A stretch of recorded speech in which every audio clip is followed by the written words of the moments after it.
la Mishnah.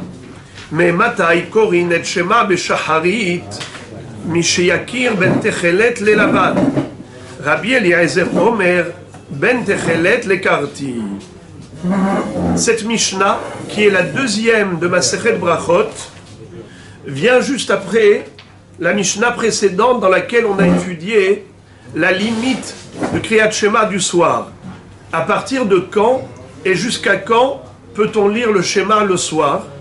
Et maintenant, la Mishnah va traiter de Kriyat Shema du matin, de Shacharit.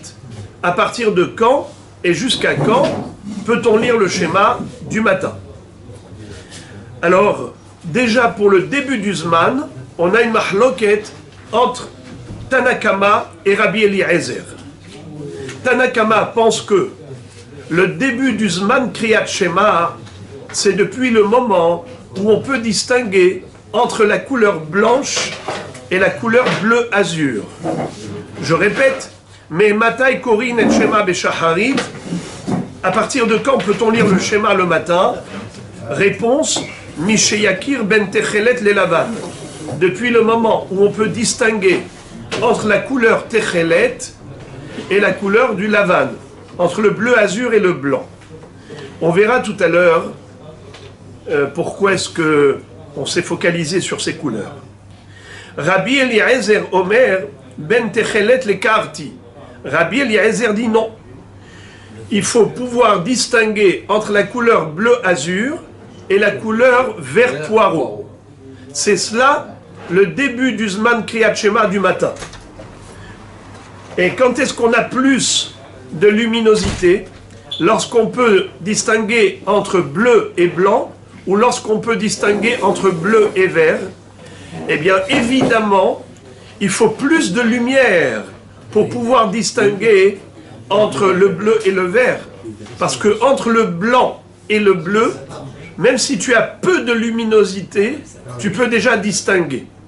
Ça veut dire le jour s'est levé, tu as un tout petit peu de lumière, ça suffit déjà pour distinguer entre bleu et blanc. Donc tu peux déjà lire le schéma à ce moment-là d'après Tanakama, d'après Hachamim. Mais d'après Rabbi Eliezer qui dit que il faut pouvoir distinguer entre le bleu et le vert, ça veut dire qu'il faut attendre encore. Tu ne peux pas encore lire le schéma. Il faut plus de lumière pour distinguer entre le Techelet et Karti. Comme dit Rashi, Karti, c'est le poireau, le vert poireau. Alors pourquoi est-ce que on nous a donné ces baromètres, ces références? Ben Techelet le Lavan, ou bien d'après Rabbi Eliezer, Ben Techelet le Karti. C'est quoi cette histoire? Réponse. Le Pnei Yoshua nous renvoie à la Gemara dans Masechet Menachot et même le Tosfot ici, le premier Tosfot de la page. Regardez le premier Tosfot de la page d'Aftet. Et la Ben Techelet Sheba et la Ben Sheba, Piresh Rashid Semer Atzavua Techelet, Veyesh Mekomot Shelo Alasham Atzeva Shapir.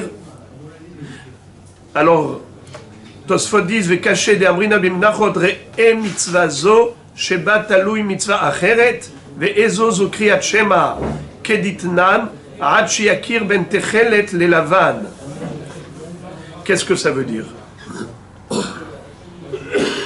Nous verrons plus tard dans la Gemara qu'on parle d'un même objet où il y a une couleur bleue, une partie où il y a une couleur bleue, une partie où il y a une couleur blanche. Ben Techelet Sheba Le Lavan Sheba. Tosfot nous rappelle que la Gemara dans Menachot Daf Mem Gimel nous dit que Ur item oto uschartem et kol mitzvot Hashem. En regardant le pétil Techelet, vous allez vous souvenir de toutes les mitzvot d'Hashem. À quoi ça fait allusion? Ça fait allusion à la mitzvah de Kriyat Shema. Ça veut dire que la Torah fait dépendre la lecture du Shema du pétil Techelet. Quand tu es capable de distinguer la couleur du Techelet de ton tzitzit, c'est à ce moment-là que tu vas te rappeler de la mitzvah du Shema. Ou item oto ou srartem. Qu'est-ce que vous allez vous souvenir en voyant le Techelet? Vous allez vous souvenir d'une autre mitzvah qui est Kriyat Shema, qui qui s'appelle Kabbalat Ol Malchut Shamayim, et puisque c'est l'acceptation du joug divin au travers de la lecture du schéma, c'est comme si tu vas maintenant accomplir toutes les mitzvot d'Hachem, puisque tu reconnais Hachem comme étant le Dieu suprême, le roi du monde. Donc automatiquement, quand tu es Mekabel Ol Malchut Shamayim, tu vas aller faire les mitzvot. D'ailleurs, plus tard on va voir que la paracha de Vehayim Shamua Tishmeru, elle vient juste après la paracha de Shema. Et la Mishnah va dire, Lama Kadma Parashat Shema, les parachas de Vehayim Shamua, Kedei Sheikabel Alav Ol Malchut Shamayim Tehila, Ve'achar kach Yikabel Alav Ol Mitzvot. Donc, il y a un processus psychologique. Tu reconnais le roi, tu acceptes ses lois. Donc, c'est pour cela que, en voyant le petit Techelet, tu vas te rappeler de toutes les mitzvot. Comment? Parce que tu vas te rappeler de la mitzvah de Shema qui débute à ce moment-là. Dès que tu peux distinguer le Techelet, tu peux maintenant démarrer le Shema du matin. Et qui lit le Shema, automatiquement accepte d'accomplir toutes les mitzvot. Pour item oto, ou sera et kol mitzvot Hashem. Alors maintenant, pourquoi est-ce que Rabbi Eliezer va dire ben Techelet les karti, c'est-à-dire le Techelet et le vert poireau? Encore quand tu me dis le bleu et le blanc, dans le tzitzit, on a du bleu, on a du blanc. Mais le vert poireau, quel rapport? La réponse, c'est que, étant donné qu'il faut pouvoir distinguer le techelet, ou itemoto, on parle du pétil techelet, alors ce techelet, quel est le contraste? Qu'est-ce qui vient en contraste avec ce techelet? Est-ce que c'est juste du blanc, ce qui est facile à distinguer?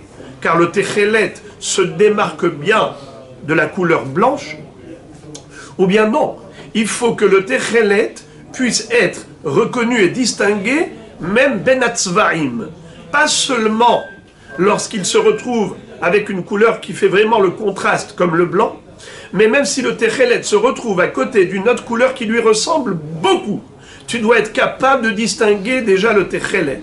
Eh bien ça, c'est le vert poireau. Ce qu'il y a de plus proche au niveau coloris du techelet, c'est le vert. Eh bien, si tu es capable de reconnaître le techelet par rapport à d'autres couleurs qui lui ressemblent, c'est le début du Zman Kriyat Shema du matin.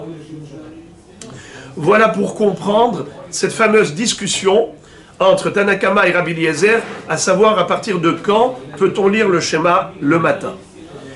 Je n'ai pas trop l'habitude de développer parce que dans le cadre du Daf Yomi, pour ne pas que ce soit trop long, parce que surtout Masechet Brachot c'est déjà très long, c'est la Masechet qui est la plus longue au niveau du nombre de mots. Si vous avez remarqué, les dapim sont très denses. Un daf d'ici, c'est comme 2 dapim facilement des autres Masertot.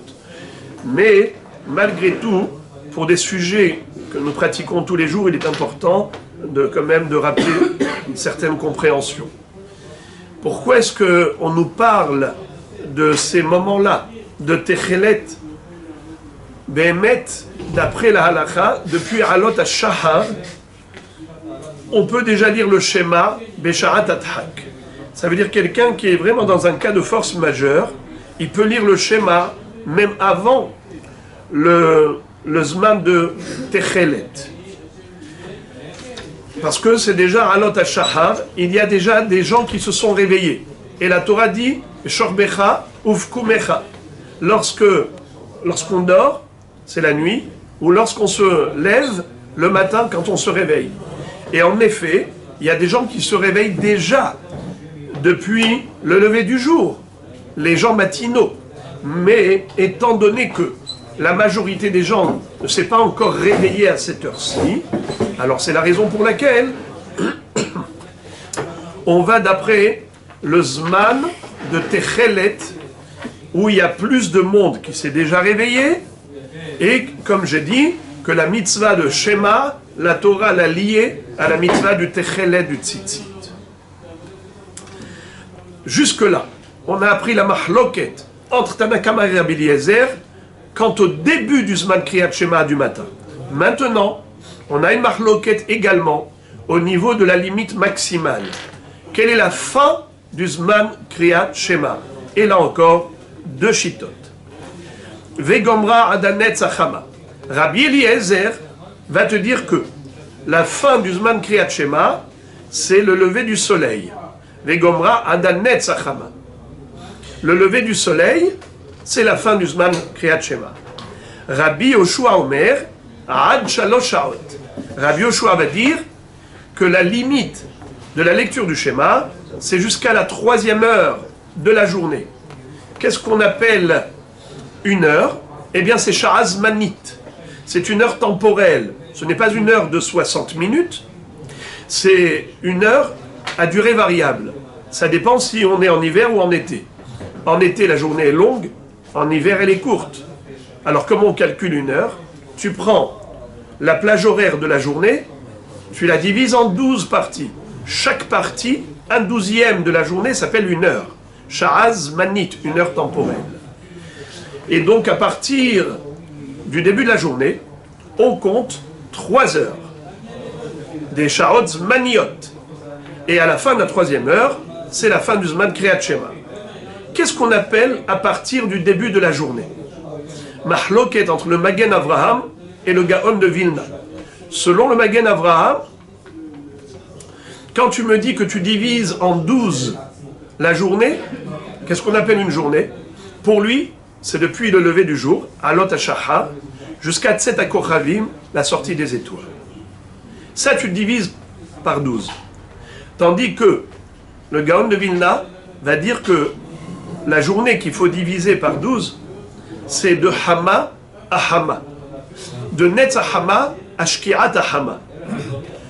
Lever du soleil, coucher du soleil. C'est cette plage horaire que tu divises par 12 et chaque partie s'appelle Sha'ot Zmaniot. Et donc c'est à partir de là qu'on va également compter depuis le Netz à Hama, ces fameuses 3 heures.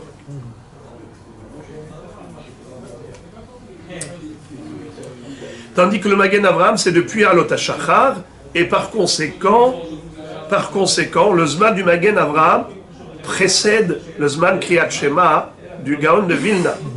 Au niveau de la halacha, il vaut mieux être mahmir et lire le Shema avant le Zman du Magen Avraham, ceux qui ne l'ont pas lu avant le Zman du Magen Avraham, qui s'empressent de lire avant le Zman, la fin des 3 heures, selon la Shita du Gaon de Vilna.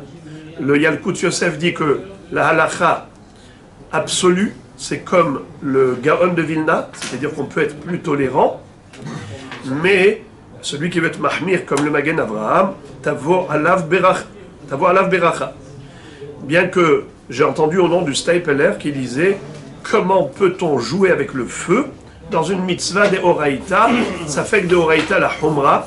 Si tu as la Shita du Magen Avraham qui te dit que le Zman Kriyat Shema expire plus tôt, comment tu vas t'appuyer sur le Gaon de Vilna pour te permettre de lire le schéma plus tard? Donc lis le schéma toujours avant le Zman du Magen Avraham pour être mahmir. Rabbi Yoshua Omer Ad Shalosh Shaot. Et pourquoi est-ce qu'il dit jusqu'à la fin de la 3e heure? Sheken derech bnei melachim la'amod b'shalosh shaot. Car les princes font la grasse matinée. Ils se réveillent quand? À la fin de la 3e heure. Mais quel rapport avec les princes? Boker Tov. Nous, on n'est pas des princes. Alors, premièrement, on l'est. Kol Israël bnei melachim hem. Tous les bénis Israël sont considérés des princes. Mais deuxièmement, c'est que la Torah nous a dit que le Zman de Kriyat Shema du matin, c'est Uvkumecha. Lorsqu'on se lève, lorsqu'on se réveille. Alors, si on va d'après la minorité des gens, la majorité des gens se réveillent plus tôt. Mais il y a une minorité, c'est-à-dire les princes, des gens qui font la belle vie, eux ne sont pas pressés, ils n'ont pas grand-chose à faire, ils peuvent se permettre de faire la grasse matinée, comme les Béné Melachim. Étant donné que cette minorité d'êtres humains se réveille tardivement jusqu'à la 3e heure depuis le lever du jour, eh bien, en effet, tu peux les prendre comme référence, puisque la Torah t'a dit Upkumecha, et ces gens-là ne se sont pas encore levés. Les Bnei Melachim dorment encore à cette heure-ci. Alors tu peux t'appuyer sur eux pour dire que c'est encore le Zman de Bekumecha, où les gens se réveillent. Et donc tu peux encore lire le schéma. Mais une fois que la 3e heure est écoulée, ça y est, tu ne peux plus lire le schéma. Pourquoi? Car même les Béné Melachim se sont déjà levés. Il faut que ce soit à l'heure du lever. Et l'heure du lever, même pour les Béné Melachim, c'est jusqu'à la 3e heure. Mais si tu as dépassé la 3e heure, plus personne ne dort. On n'est plus dans l'heure du réveil. Plus personne ne se réveille à cette heure-ci. Même les Béné Melachim se sont déjà levés. À Koré, Mikan Vaïlar, mais celui qui va lire après cette heure-ci de la 3e heure, Loïfsid, Ke Adam Hakore Batora. Eh bien, il n'a pas perdu, et il n'est que comme Adam Hakore Batora. Qu'est-ce que ça veut dire? Dans la Gemara, on va voir que Loïfsid, ça veut dire Loïfsid est à brachot. Bien que cet homme-là, malheureusement, il a perdu la mitzvah de Kriyat Shema, il s'est réveillé trop tard, il a perdu la mitzvah de Kriyat Shema. Question, malgré tout, il va lire le Shema dans le cadre de la Tfila, du Yotzer. Est-ce qu'il peut faire la bracha du Yotzer? La bracha de Ahavat Olam, de Emet Veyatziv, ce qu'on appelle Birkot Kriyat Shema. Est-ce qu'on va dire qu'étant donné que le Zman de Shema est passé, alors il a perdu même les brachot? Alors on se dit non, Loïfsid est à brachot. Et le Shulchan Aruch nous dit que c'est seulement dans l'heure qui suit, c'est-à-dire jusqu'à la 4e heure depuis le début de la journée. Le Zman de Kriyat Shema, c'est jusqu'à la 3e heure. Le Zman de Tfila, c'est jusqu'à la 4e heure. Ad Arba Shaot, le Zman de Tfila. Eh bien, le din des brachot de Kriyat Shema, c'est exactement comme le Zman de Tfila. La Tfila, c'est jusqu'à la 4e heure de la journée, tu peux encore faire la Tfila.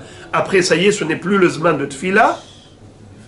Ainsi, les brachot de Kriyat Shema, bien que malheureusement tu as raté la mitzvah de Kriyat Shema, mais malgré tout, en tant que Kabbalat Ol Malchut Shamaim, tu vas lire le Shema, tu vas lire aussi les Birkot Kriyat Shema. Le Yotzer, Ahavat Olam, Emet Veyatziv, Gaal Israël, tu vas lire tout ça jusqu'à la fin de la 4e heure de la journée, c'est-à-dire le Zman Tfila. Et on verra aussi que Adam Hakore Batora, que cet homme-là, qui lit le schéma, c'est comme s'il lisait la Torah. Ça veut dire, il n'aura pas le sachar de Kriyat Shema, il a perdu la mitzvah de Kriyat Shema, puisqu'il est après la 3e heure. Mais il aura quand même une récompense comme quelqu'un qui lit de la Torah. Rabbeinu Yonah dit Boker Tov, mais c'est évident, puisqu'il est en train de lire des psukim de la Torah, que ce soit Kriyat Shema ou autre, c'est sûr qu'il aura le sachar de quelqu'un qui lit de la Torah. Qui Adam Hakore Batora. Quel est le hidouche? Loïfsid est là qui Adam Hakore Batora. Boker Tov, mais c'est évident. Réponse dit Rabbeinu Yonah que normalement nous avons une règle, c'est qu'on n'a pas le droit de lire par cœur des psukim, surtout pour acquitter les autres. Dvarim shebirtav iata rachai le omram be'alpe. Mais Kriyat Shema, qui fait partie du Seder Atfila et des psukim que l'on récite régulièrement, il n'y a pas de risque de se tromper, même en lisant par cœur, eh bien, en effet, ces psukim, tu peux les réciter par cœur. Ça veut dire que bien qu'en général, tu n'as pas le droit de réciter par cœur des psukim de la Torah, parce que Dvarim Shebirtav, Iata Rachai le Omram Be'alpe. Mais les psukim de Kriyat Shema, en temps normal, on a le droit de réciter le schéma par cœur. Est-ce que après la 3e heure, où cette Kriyat Shema n'a plus le statut de Kriyat Shema, elle a un statut que de lecture de Torah, est-ce que je peux tout de même lire par cœur? Réponse oui. C'est ça le chidouche. D'une part, c'est qu'Adam Hakore Batora, mais puisque c'est la Kriyat Shema que tu récites généralement en tant que Kriyat Shema, même cette fois-ci, tu le peux, par cœur. C'est tout le chidouche, c'est que la Torah, normalement, n'a pas le droit de la réciter par cœur. Alors là aussi, on aurait pu penser que puisqu'il est Kekore Batora, alors il n'a pas le droit de réciter par cœur. Le chidouche, il est que tu peux. En tant que tfila, c'est en tant que koré. Pourquoi ça me dérange de le réciter après la 4e heure? Tu peux toujours le faire toute la journée, Kriyat Shema. C'est ça le chidouche. C'est ça le chidouche, c'est que bien que ça n'a plus le statut de Kriyat Shema, c'est permis. Brachot, tu le fais avant ce moment-là. Après la 4e heure, oui. Après la 4e heure, c'est le Kriyat Shema, il faudra toujours le faire. Il y aura un sachar ou non? Oui, Kekore Batora.